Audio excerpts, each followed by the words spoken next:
And here I find myself living in Europe. And so, I've been here about a year and 4 months.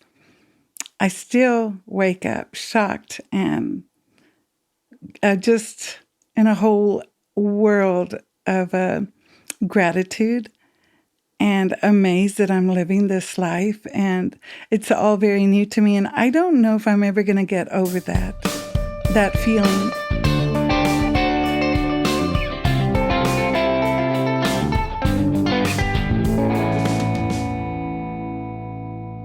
Welcome back to another episode of The Pod Abroad. My name is Paulina de los Santos, and I am joined here today with a very special guest. But before introducing her, a little bit about myself. I am an American who has lived in Munich, Germany for the last 8 years and have every intention of staying at the moment.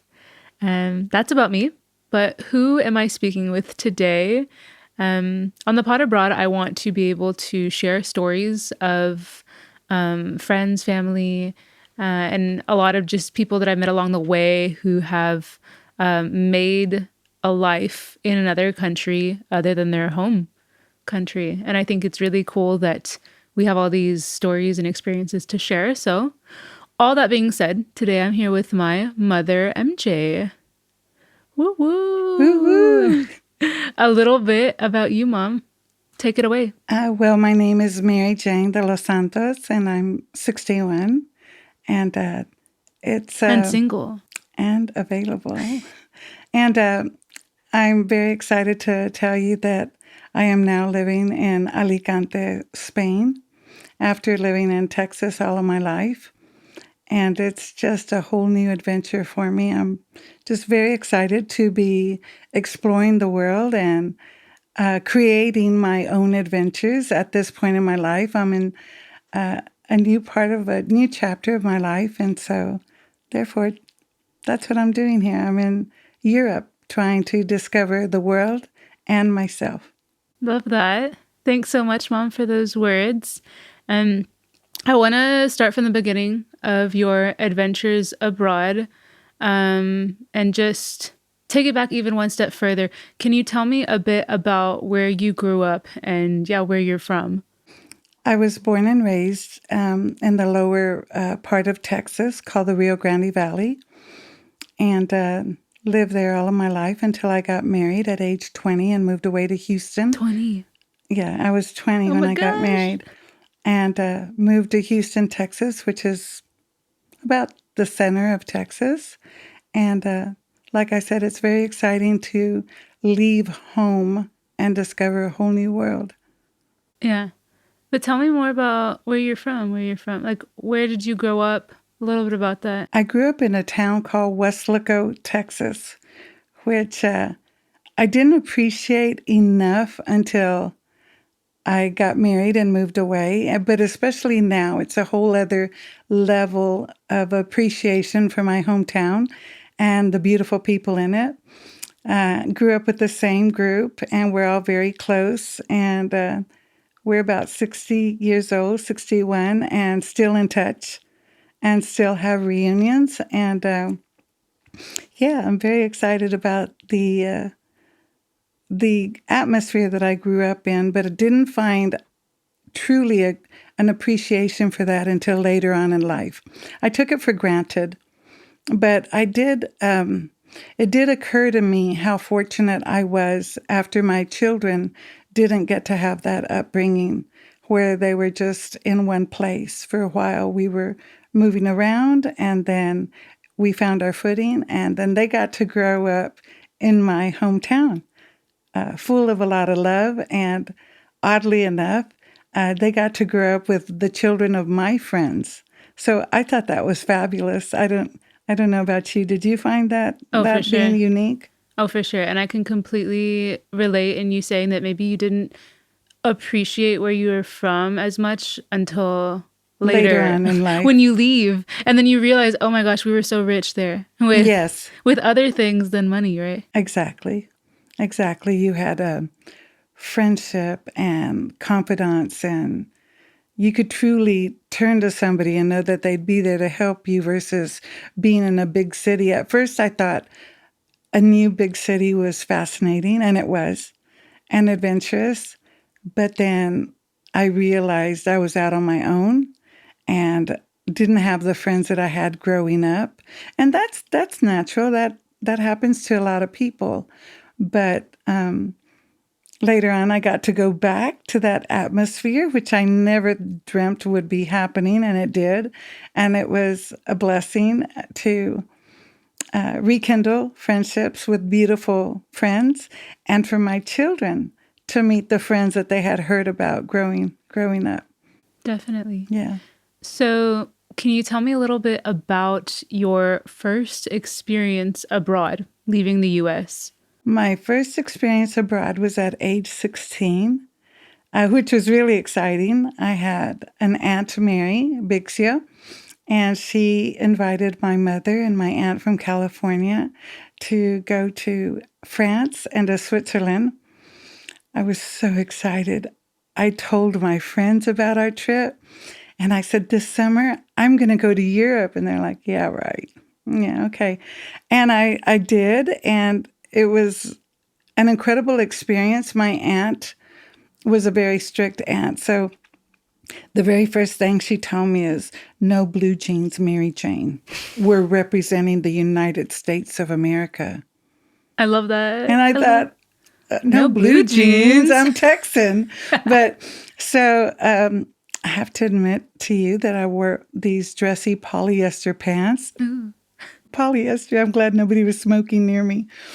And we dressed up every day, and we stayed in a luxurious hotel in Geneva. And it was just a whole new experience to hear all these different languages, to see all these different cultures. My mother and I would sit in the lobby of this really fancy hotel and just for hours and sit there and listen to everybody as they talked different languages and walked by. And I thought, one day I would love to return to Europe. Hopefully one day I'll be in Europe. And here I find myself living in Europe. And so, yeah, I've been here about a year and 4 months. I still wake up shocked and just in a whole world of gratitude and amazed that I'm living this life. And it's all very new to me. And I don't know if I'm ever going to get over that feeling.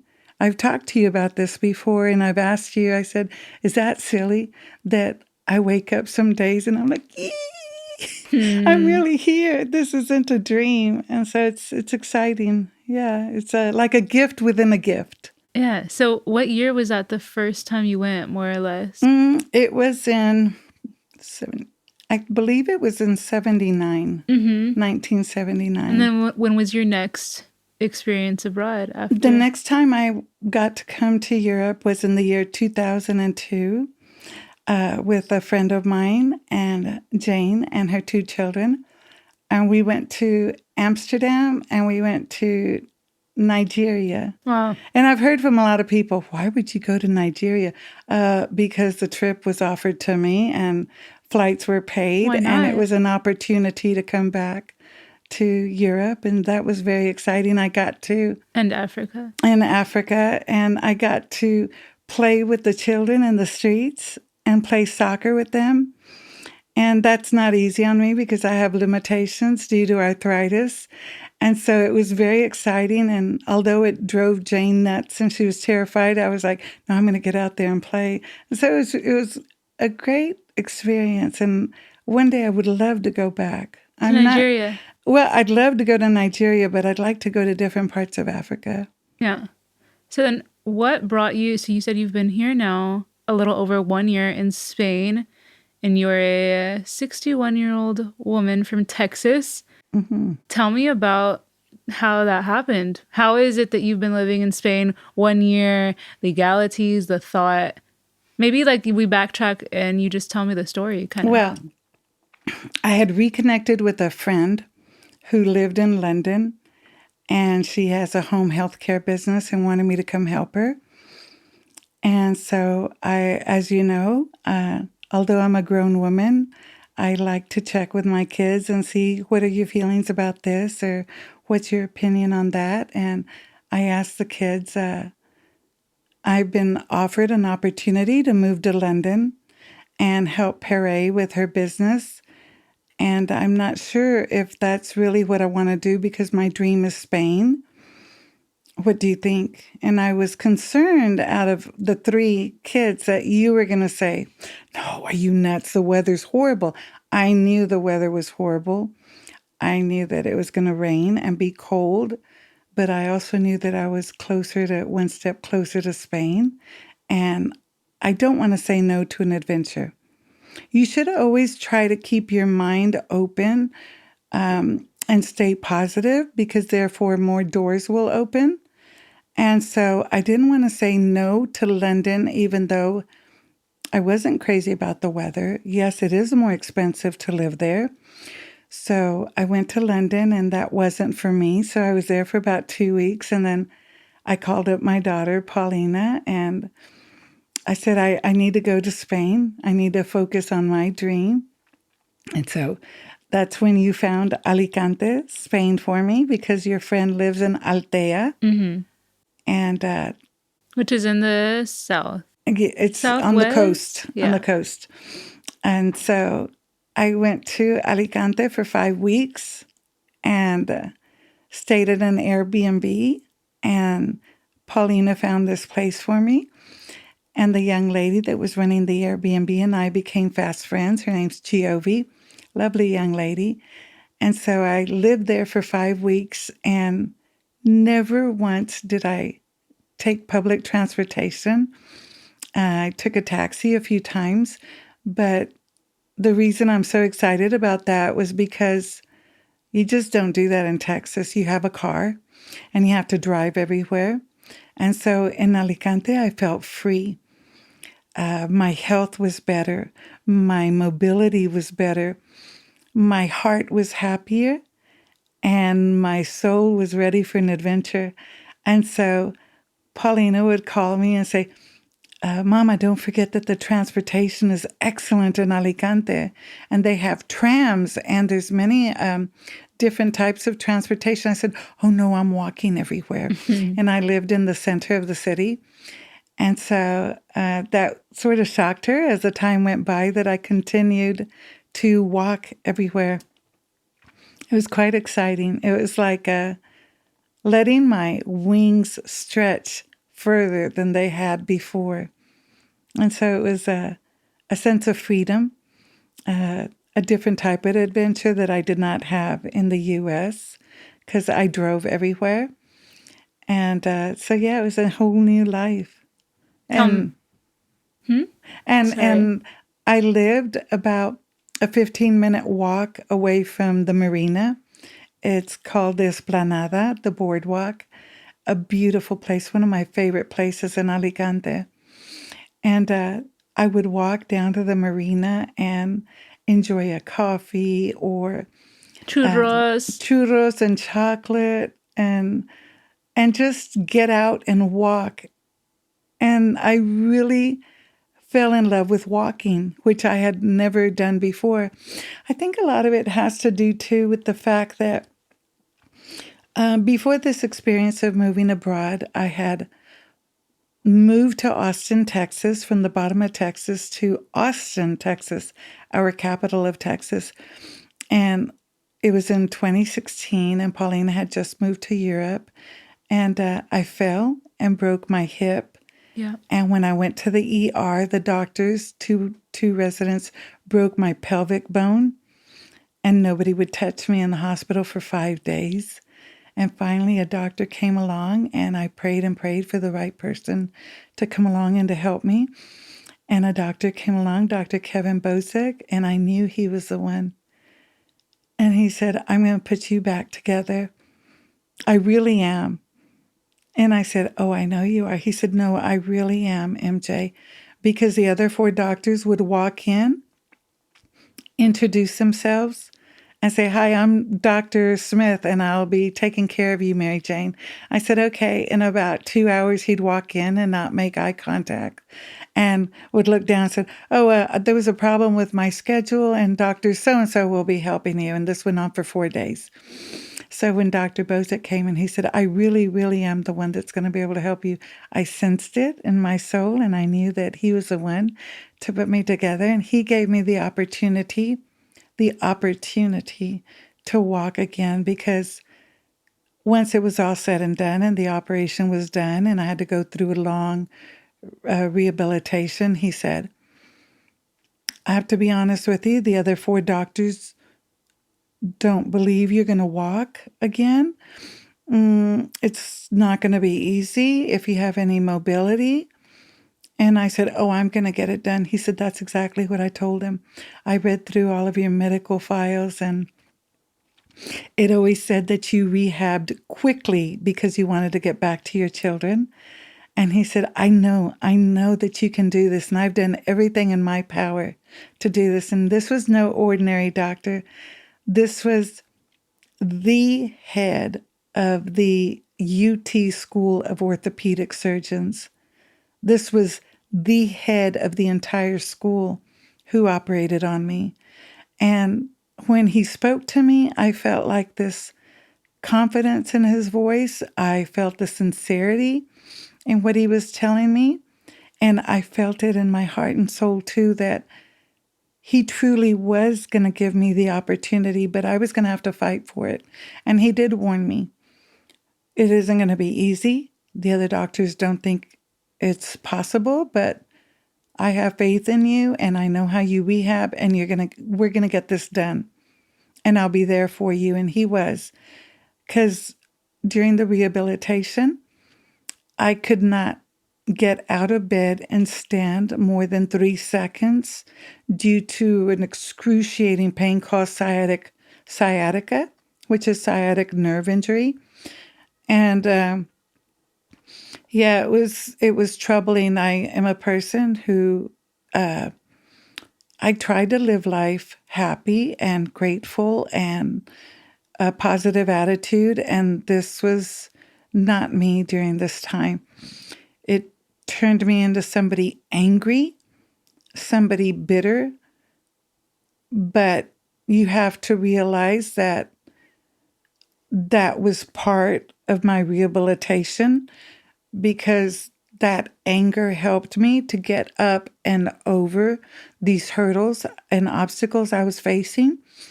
And so I couldn't stand for 3 seconds. So in my mind, due to this shooting pain that felt like electricity up my right leg, so in my mind, I was so angry, thinking, if I can't stand for 3 seconds, how am I supposed to walk? Were they right? Were these doctors correct in their medical assumptions? And then my eldest son had a talk with me, and he said, "You're going to have to decide you want to walk. You're going to have to decide that that's your goal and not just remain angry." And that was a big turning point. A big, big turning point was when Paulina came back from Europe and shocked me and surprised me with her visit.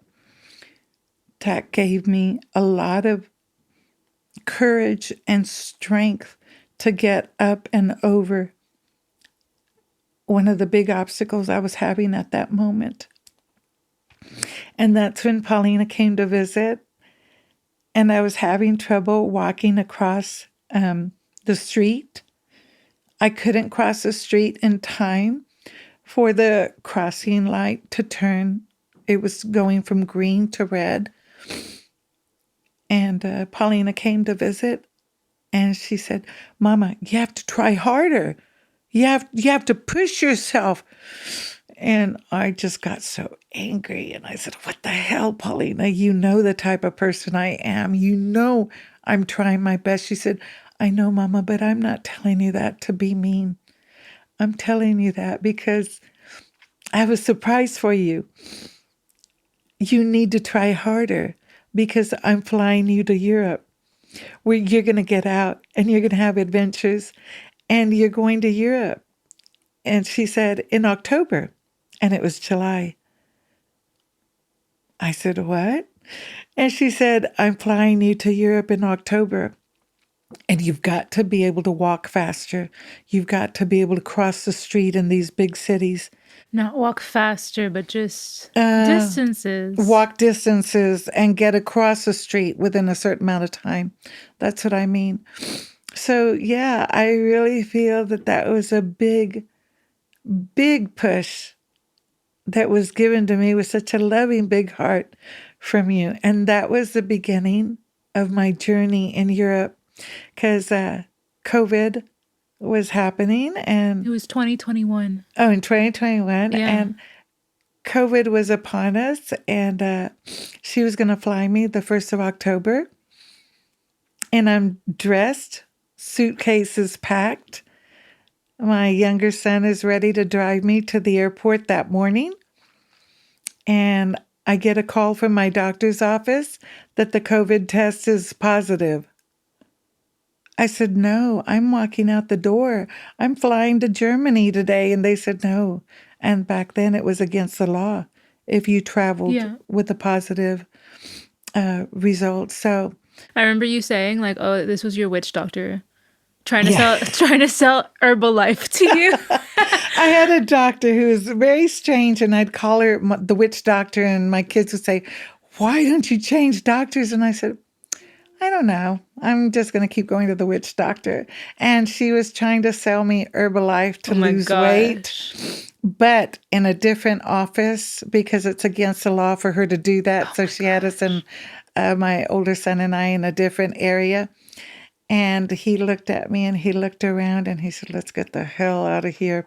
I said, we can't leave. I already checked in. He said, let's get out of here. So we left. And eventually I left that doctor, but I felt like her tests were, I don't know, maybe faulty. She got, no, I really think that she got a batch that maybe cost less or something. And it said that it was positive and I felt great. And Paulina called right at that moment and said, are you excited? And I told her the truth. I said, I'm not going. My bags are packed. We were walking out the door and the test came out positive. And she said, Mama, this isn't funny. Don't even joke like that. I said, because you're a jokester. I love to joke. Because you're a jokester. I like to play jokes on them. So I said, I'm not joking and I cannot talk anymore because I really broke down crying, and my younger son got on the phone and said, Paulina, Mom's telling you the truth. And so then Paulina said, don't leave the house. Don't you dare step out of the home. I'm booking a flight right now for 1 month from today. And that's exactly what happened. 1 month later, I was on that flight. I didn't leave the home for a month. That was your first time. We're very careful, and that was the first time that I came. In Germany. Mm-hmm. That was my first trip to Germany. Just very excited. What were your first impressions here in Germany? Very clean. In Munich. Yeah. We have to say, Munich, Germany. Yeah, it was very clean. The transportation is phenomenal. On time. You can set your watch to it. People are going to have a bone to pick with that. Well, this is coming from me, a Texan, but true. Honestly. Our bar is really low. So you're like, oh, it's on time. No, I loved it. I really enjoyed the vibe. I enjoyed seeing older people out and about living life. That's something that really struck my heart as beautiful. Because in Texas, the elderly, they stay at home. They stay indoors, especially if they're in like a wheelchair or any type of mobility device. And here there was couples that were like 80 years old walking hand in hand, and young couples with little bitty babies all bundled up in their carriers, not letting the weather or their age get in the way of their of their lives. And that I found extraordinary. Seeing not only the young and their children out in the cold, but the elderly group out and about enjoying life. It made me feel like it was just an opposite world of where I came from, where it almost seems like they want you on medicine. They push the medicines on you. In the U.S. In the U.S. There's really not a society. There's a lot of healthy people, don't get me wrong. But I did notice that the doctors, it's not one or two medicines that they want you on. They want you on several medicines. And when I came over here, then I decided this is what I want to do. I want to come to Europe more often. At that point, I wasn't thinking of living here. I thought I want to come visit Paulina more often. I want to live a better life, a healthier life. And that was the beginning of my journey into changing the way that I ate and my attitudes towards food and my attitude towards getting out and walking and breathing, clean air. Just it wasn't a pavement city like in Austin or Houston, where in the cities there's very little grass or greenery, and it's more like cement and sidewalks and freeways and cars everywhere. This was a different life. So many people out and about walking, especially at night, which I found beautiful. That's something too that's very much so the way of life in Spain. And here in Germany, you taught me about the digestive walk. Remember? Verdauungsspaziergang. I love it. Correct. It means the digestion walk. To walk to digest your food after you eat dinner.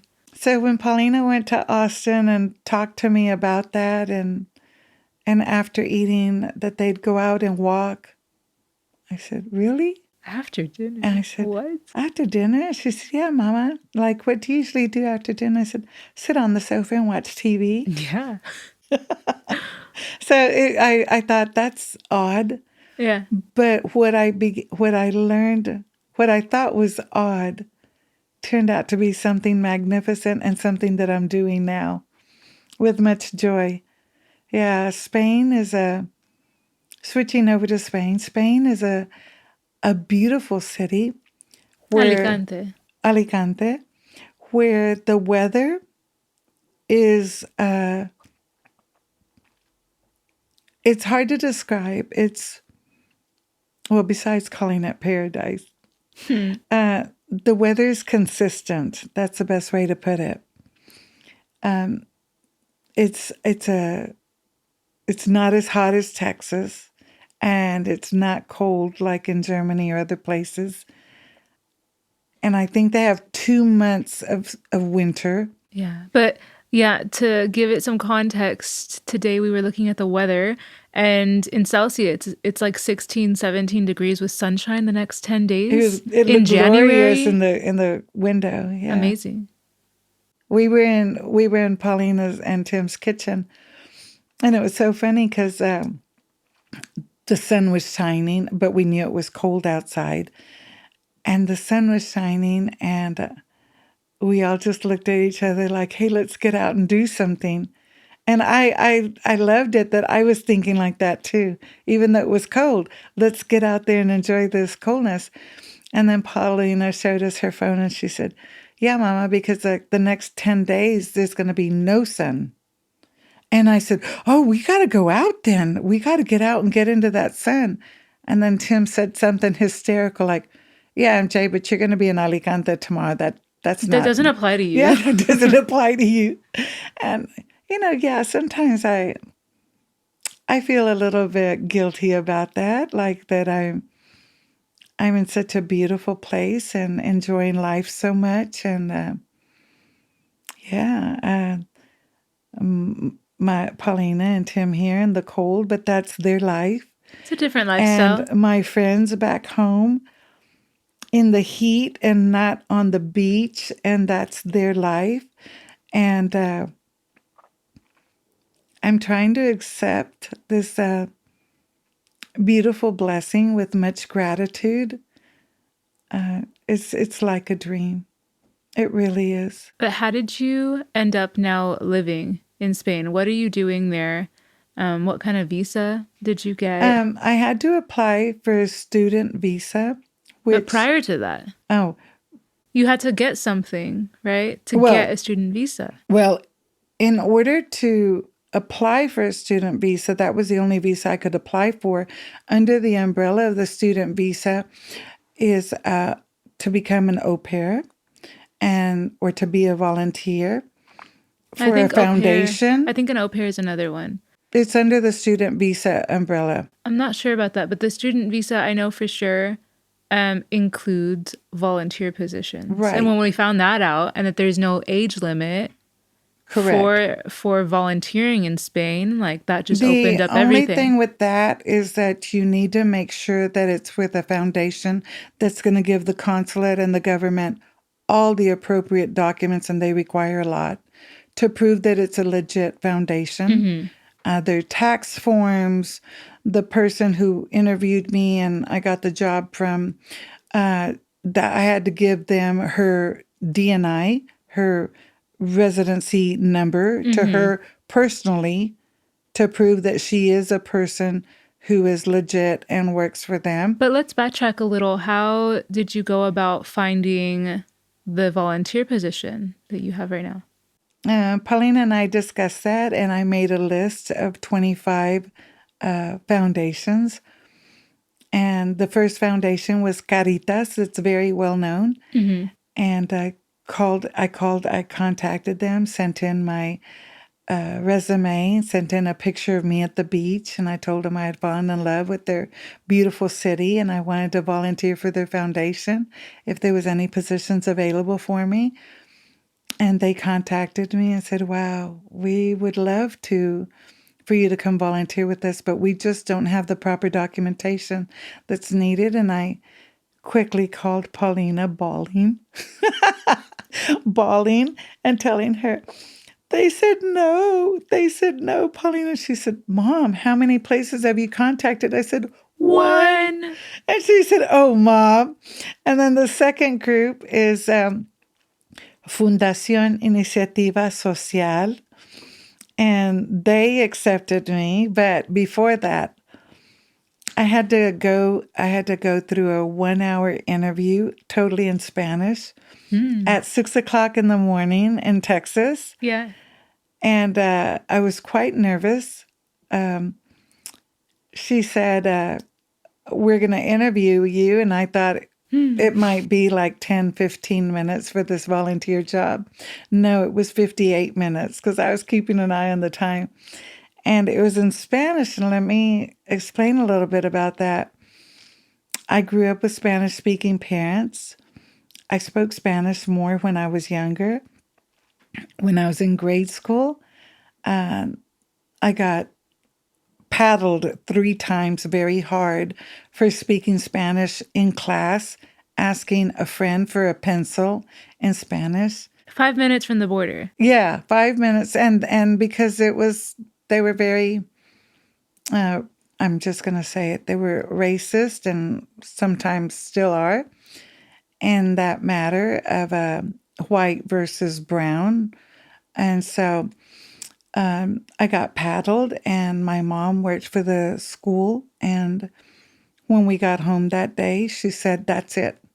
No more speaking Spanish in this household. Everybody's going to excel in their English language and grammar." And she said a few other things that I cannot repeat on here, but she said, "That's it." And so we did not speak Spanish a lot at home. There's no filters here. If you're comfortable, now she tells me. If you're comfortable sharing. Now she fucking tells me. I'm just joking. I'm just joking. So we grew up mostly speaking English and listening to my parents and their friends speak Spanish. When I got married, my husband did not speak Spanish regularly, but no Spanish. And I would from time to time with my childhood friends, but it wasn't appropriate Spanish. It was more Tex-Mex, A lot of slang. a lot of, combination of English and Spanish, a mix that we call Tex-Mex. And so, yeah, when I was interviewed in Spanish and had not spoken Spanish fluently for perhaps 45, 50 years, and now I was going to be interviewed by somebody from Spain, I was shaking in my boots. And I prayed before this interview because I really wanted to move to Spain. I said, I've just got to do well in this interview today. And I said a few things that made them laugh, and they loved that, and it helped me relax. Lighten the mood. It helped me relax too. And at the end, she tells me, well, we think you're a lovely lady, and we would just be honored for you to be a volunteer for us. I thought I was going to burst out crying at that moment, but I controlled myself. And then I said, is there anything else I need to know? And she said, yes, we'll be sending you a training packet, which was not easy either. A training packet that you'll need to do online and then get back to us right away. And then we'll be in touch with you. And it almost felt like a dream. But once I hung up on the phone, I quickly called Paulina and my two other children and told them, they said yes. They said yes. They want me. And that was the beginning of my journey. Part one, having an offer. Yes, I had the offer. And then, oh my God, getting the paperwork for the visa. A whole other story, right? That's how my hair got white. The application for the visa and all the documentation. I sold my car. I sold a lot of my furnishings. That wasn't easy either, to be honest with you. We lived in a 2-bedroom apartment, but it was quite big. It was 1,200 square feet. And so I sold my favorite beautiful bed frame and antiques and gave stuff away with all my heart. And because I needed to let go in order to receive. That's the way I looked at it. And that's something really important in life that I suggest to all of you, whether you're moving abroad or staying right where you're at. Try to focus what you have around you. Be grateful for it. And don't be afraid to let it go. Because you'll never know what's going to come back in that place, that opening that you're making. So during these times that I was downsizing, it was 3 times at the storage unit that I went from a 10 by 15 to a 10 by 10 to a 10 by 5 to a 5 by 5. It was 4 times. And every time it was easier. The first time I was crying. The second time, it wasn't really easy because then it seemed like every time I was downsizing, it's hard to explain, but it felt a little bit more satisfying and I felt more free. But at the same time, it was harder and harder because now all the favorite little things that meant so much to me, then I had to pick and choose from those as to what I was going to get rid of. So then I came up with a little mantra. And I said, I would say something to the effect of, thank you so much for the joy that you've given to me. And now I know somebody else will find much joy in you. And I know that may sound silly, but it has a lot to do with your heart and your mind and a good attitude and great energy. Releasing that item to others with great energy does make a difference, because I gave away the children's the children's things that they had for Christmas, like their rocking horse that we would put in front of the Christmas tree, that played a little hee, a little sound that meant the world to me, and I moved it from place to place that we moved, and fond memories of that. And then at one time, I had one of these monkeys that with a Velcro on the hands that you wrap around things. And then I put it on that rocking horse, and I put it on backwards, tied onto the horse, and the kids would laugh about that. And so it was hard getting rid of these certain things that meant the world to me. I asked the kids, do you want my china? I had some elegant, antique, pristine condition china, and nobody wanted it. And there was no time to sell it. And I didn't want to just give it away to Goodwill. Does that sound silly? I gave so much away to Goodwill, but there's certain things that I wanted to give away to special people.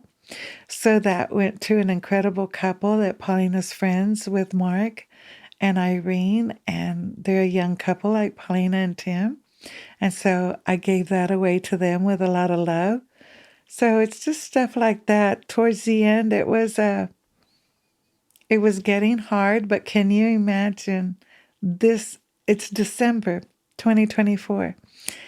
In May, I went back to Texas to empty out that 5x5.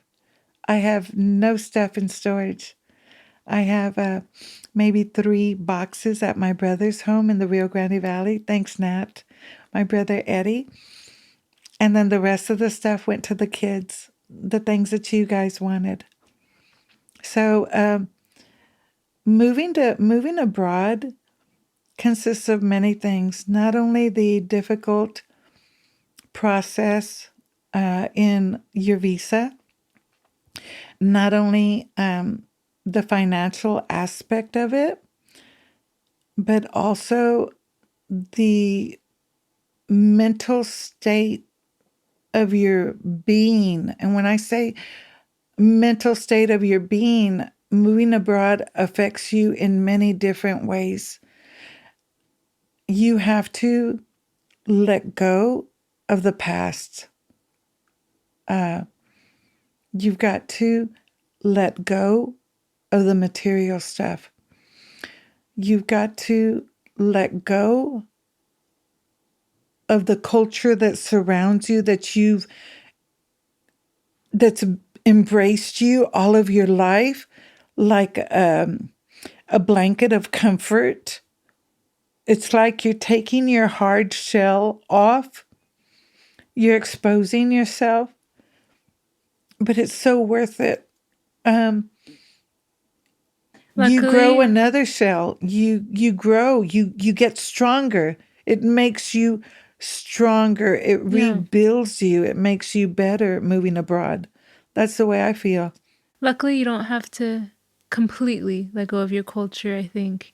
No. You can still hold on to bits of who you are. Well, when I meant let go of my culture, I meant like living in Texas and the Tex-Mex food around you always, and the Mexican people around you. And like Austin is a melting pot in Texas, and there's people from all over the world that live in Austin, but there's a big community of people from even from the bottom of Texas, my area, the Rio Grande Valley, that live in Austin. So when you come here, there's not your, oh, I'm going to go to this side of town because that's where the Mexican Americans live. You're in Spain now, baby, and you've got to adjust. And there's people from all over the world, and that's a beautiful thing. It's like you take off your blanket of security, but yet you create a new one, almost like in patches, like a patchwork quilt. And you start creating these different parts of this comfort around you from beautiful, different people from different countries, the people that I've met that have touched my life.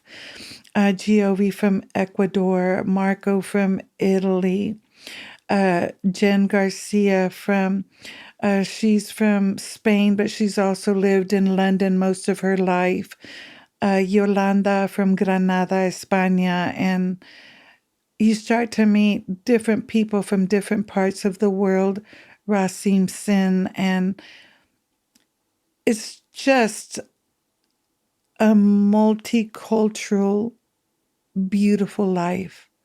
So you try to keep in your heart who you are, where you came from, and never forget that. But you also are so excited to build upon that and learn who you are. Because it is a learning experience coming to a different country. Things aren't done the way you're used to it. So it's a beautiful experience that I really highly suggest to everybody, even if it is 30 days, even if you don't move over here permanently. Come for 30 days. There's a 90-day, not a visa, but what Like is tourist a tourist, agreement a 90-day for Americans. tourist travel visa that you can get for 90 days. Explore the world, save your money, give yourself that gift. Not everybody is meant to move abroad, but you certainly have the capacity to come visit and explore. Absolutely. Yeah. What do you think life in Alicante, Spain does better than life in Austin, Texas? I would have to say the mentality, the way they think. And by that, I mean the way that they eat. It's a Mediterranean diet, the way that they eat 5 times a day. 5. And it doesn't mean that they eat immense amounts 5 times a day. No, they eat the right foods at 5 different times a day. They get out and walk a lot. They're healthy.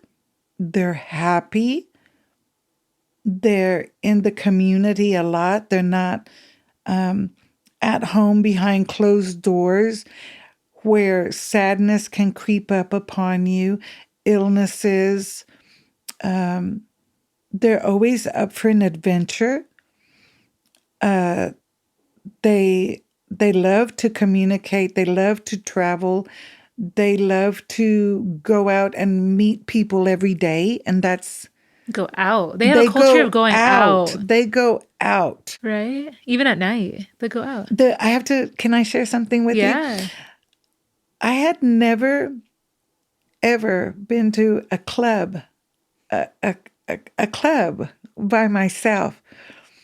So when I came here for the first 5 weeks, the first time I came, that you discovered Alicante for me, my brother Joe said, "Hey, MJ, the World Cup is playing, and Spain is in the World Cup, and you've got to go to the bar and watch the game." Oh, a bar, not a club. No, well, A bar. A bar, sorry. They're different. Well, a bar. I'd never been to a bar or a Alone. club at 59 alone. And so my brother encouraged me, and I said, "When are they playing?" He said, tonight, like, you need to leave like in 3 hours. Tonight. And I was just like, wow, I needed to prepare mentally for this, and I didn't think I could do it. And he said, "You got to do it. You got to go amongst the locals." Well, I put my boots on, figuratively, pulled up my boots, tightened my belt, and I told Giovi and Marco, I asked him, would you guys like to go? Because a little bit of me was still worried about that. I said, "Would you guys like to go to a bar with me to go watch the game tonight?" They said, "Oh, no, we're okay. We're going to..." They always go out. But this night in particular, they were going to stay home, which was odd. I guess it was just meant to be. Mm-hmm. And so I I said, "Oh, okay." And I went back to my room and I thought for a split second, maybe I'll watch it on TV and stay here with Giove and Marco. And then the adventurous side of me said, "Oh, hell no. Come on, you can do this." And I remembered my brother's sound and his voice, like, MJ, you just got to be along around the locals watching this game. So I went. Oh, and I had also asked Giove and Marco. I asked Giove, I The said, Airbnb hosts. the Airbnb host, I said, is it safe? Is it safe for me as an older woman to be walking around the street because the game's going to finish around 10:30 at night? And we don't do that in No, Texas. and I'm going to have to walk there and walk back. And it was a distance, but I was looking forward to walking that distance, which I never did in Texas. And so, yeah, she said, absolutely. And if you get lost, somebody will help you. And I said, okay. So I was ready. I went to the bar and I got there early to make sure I had a place to sit. And I went up to the bar and I asked the bartender, I said, hey, I'm going to be here alone. Do you think that's okay? And he said, yeah, absolutely. He tells me in Spanish. And so then he set me up with extra snacks. And yeah, I enjoyed a beer before the game. And then it started to get really packed and rowdy. And before I knew it, I was leaping out of my seat and yeah, and it was just so much fun. I took pictures. We had a great time. I did an Instagram post on it. It felt liberating. It felt liberating not only to get out and do this by myself, but to experience something like this. And my brother was absolutely right. And it's something I'll always treasure. Yeah, it was wonderful. But this whole experience of moving abroad is changing me in positive ways I never even dreamed of before. It didn't even cross my mind. In Texas, in Austin, or in the Rio Grande Valley, I'd always like go out with a friend or not, or I wouldn't go out. And that's something that concerned my kids. Mama, you need to get out. Mama, get out and do things. You're in Austin. And I wouldn't do things unless a friend would do it with me. Yeah. And here, I'm not waiting for anybody. Love that. I'm not waiting for anybody. And if you're interested in joining my adventure, keep up with me, baby, because this grandma moves. I'm not a grandma, but I'm very grateful for motion. And that's why, getting back briefly to my recovery, where they didn't think I was going to walk again. And now I'm walking in Alicante with much joy. And I'm going on excursions by myself where you pay very little, like 30 euros for a whole day, and they take you in a fancy bus and take you to a castle or take you to a botanical garden. Wine tasting. Wine tasting. All these adventures. I'm not waiting for somebody to say, hey, MJ, would you like to go out with me? No. I'm taking myself out and truly enjoying life.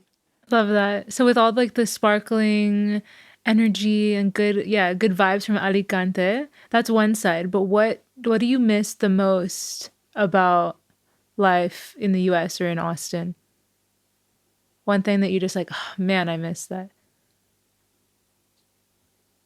My car. Yeah.